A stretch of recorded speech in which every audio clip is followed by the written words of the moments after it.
ప్రధానమంత్రి నరేంద్ర మోదీ జన్మదినం సందర్భంగా అనేక సంక్షేమ ఆరోగ్య కార్యక్రమాలకు ప్రాధాన్యమిచ్చారు. వారణాసిలో కోట్లాది రూపాయలతో పలు అభివృద్ధి పనులు, శంకుస్థాపనలు ప్రారంభించారు.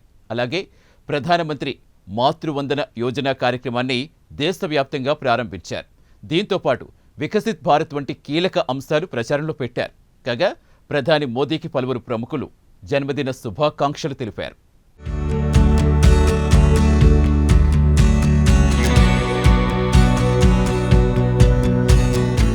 ప్రధాని మోదీ 75వ జన్మదినం సందర్భంగా దేశవ్యాప్తంగా సంబరాలు జరిగాయి. ప్రధాని నరేంద్ర మోదీ జన్మదినాన్ని ఆయన నియోజకవర్గమైన వారణాసిలో ఘనంగా నిర్వహించారు. ఈ సందర్భంగా 111 కోట్లతో అనేక అభివృద్ధి పనులు, శంకుస్థాపనలు జరిగాయి. భారతీయ జనతా పార్టీ కార్యకర్తలు పెద్ద సంఖ్యలో ఈ కార్యక్రమాల్లో పాల్గొన్నారు. ఈ సందర్భంగా యావత్ వారణాసిలో పండుగ వాతావరణం నెలకొంది. అలాగే మహారాష్ట్రలో పెద్ద సంఖ్యలో కంటి శుక్లాల ఆపరేషన్ నిర్వహించారు. అలాగే ఢిల్లీలో కూలీల పిల్లల సంక్షేమం కోసం 500 శిశు సంరక్షక కేంద్రాలను ప్రారంభించారు.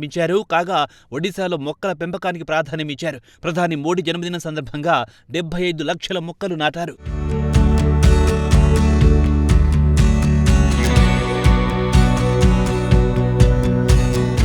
అలాగే దేశవ్యాప్తంగా అనేక అభివృద్ధి, సంక్షేమ కార్యక్రమాలు ప్రారంభించారు. కేంద్ర ప్రభుత్వంతో పాటు అనేక బీజేపీ పాలిత రాష్ట్రాలు ఇందుకు ఏర్పాట్లు చేశాయి. ఇందులో ప్రధానంగా చెప్పుకోవాల్సింది ఆరోగ్య, పోషకాహారానికి సంబంధించిన కార్యక్రమం.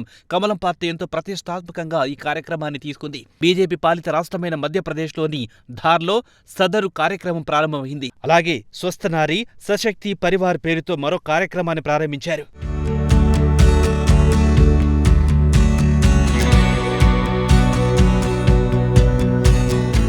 కాగా ప్రధానమంత్రి మాతృవందన యోజన ఇది మరో కార్యక్రమం. ఈ పథకం కింద 10 లక్షల మంది మహిళలకు వారి బ్యాంక్ అకౌంట్లో నగదు బదిలీ చేయడం ఈ కార్యక్రమం ముఖ్య ఉద్దేశం. అలాగే మాతా శిశు ఆరోగ్యంపై ప్రజల్లో అవగాహన పెంచాలనేదే కేంద్ర ప్రభుత్వ ఆలోచన.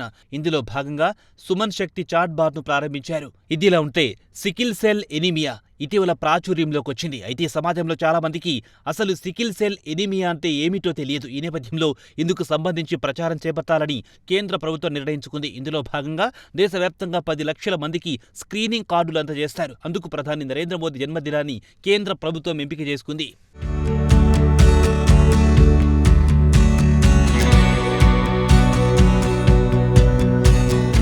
ఇదిలా ఉంటే సెప్టెంబర్ 17 నుంచి అక్టోబర్ 2వ తేదీ వరకు అంటే గాంధీ జయంతి వరకు సదరు సంక్షేమ ఆరోగ్య కార్యక్రమాలను అమలు చేస్తారు. ఇందులో భాగంగా 1,00,000 ఆరోగ్య శిబిరాలు నిర్వహిస్తారు. కాగా మన దేశంలో ఇప్పటి వరకు మహిళలు, పిల్లల కోసం చేపట్టిన అతిపెద్ద సంక్షేమ కార్యక్రమం ఇదేనని కేంద్ర ప్రభుత్వ వర్గాలు తెలియజేశాయి.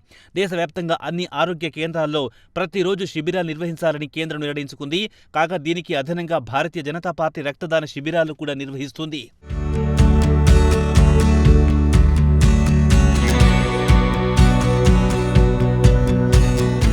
కాగా ప్రధాని నరేంద్ర మోదీ తరచూ ఆత్మ నిర్భరత గురించి ప్రస్తావిస్తారన్న సంగతి తెలిసింది. అనేక రంగాల్లో భారతదేశం స్వావలంబన సాధించాలన్నది ఆయన తాపత్రయం. ఈ నేపథ్యంలో స్వదేశీ మేళాలు, వికసిత్ భారత్ వంటి కీలక అంశాలు కూడా ప్రచారంలో పెట్టాలని నిర్ణయించుకున్నారు. ఇందులో భాగంగా సదరు అంశాలపై చిత్రలేఖన పోటీలు, మేధావులతో ఇష్టాగోష్ఠి సమావేశాలు ఏర్పాటు చేయాలని నిర్ణయించుకున్నారు. కాగా ప్రధాని నరేంద్ర మోదీ జన్మదినం సందర్భంగా పలువురు ప్రముఖులు ఆయనకు శుభాకాంక్షలు తెలిపారు. వీరిలో రాష్ట్రపతి ముర్ము కూడా ఉన్నారు. నరేంద్ర మోదీ నాయకత్వంలో భారత్ మరిన్ని విజయాలు అందుకోవాలని తాను కోరుకుంటున్నట్టు రాష్ట్రపతి ముర్ము పేర్కొన్నారు. కాగా ప్రపంచ వేదికలపై భారత ముద్ర కనబడేలా ప్రధాని నరేంద్ర మోదీ పనిచేస్తారని ఆశిస్తున్నట్టు ఉపరాష్ట్రపతి సిపి రాధాకృష్ణ పేర్కొన్నారు. అలాగే కేంద్ర మంత్రులు అమిత్ షా, రాజ్నాథ్ సింగ్ సహా పలువురు ప్రముఖులు ప్రధాని నరేంద్ర మోదీకి జన్మదిన శుభాకాంక్షలు తెలియజేశారు. ఏదేమైనా ప్రధాని నరేంద్ర మోదీ జన్మదినం సందర్భంగా సంక్షేమ ఆరోగ్య కార్యక్రమాలకు ప్రభుత్వాలు ప్రాధాన్యం ఇచ్చాయి.